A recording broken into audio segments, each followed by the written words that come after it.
ইসলামী ভাইরা, এটা হলো খাটিয়া। আমাদেরকে প্রত্যেককে খাটিয়াতে করে আমাদেরকে কবরস্থানে নিয়ে যাওয়া হবে।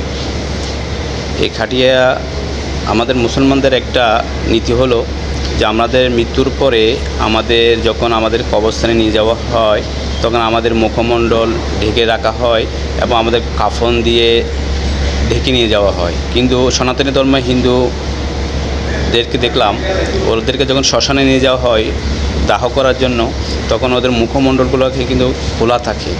মানুষ তখন ওদের চেহারাগুলো দেখে, অনেকের চেহারা বিকৃত হয়ে যায়। ইসলাম দেখেন, আল্লাহ সুবহানাহু ওয়া তাআলা কত দয়া করেছে।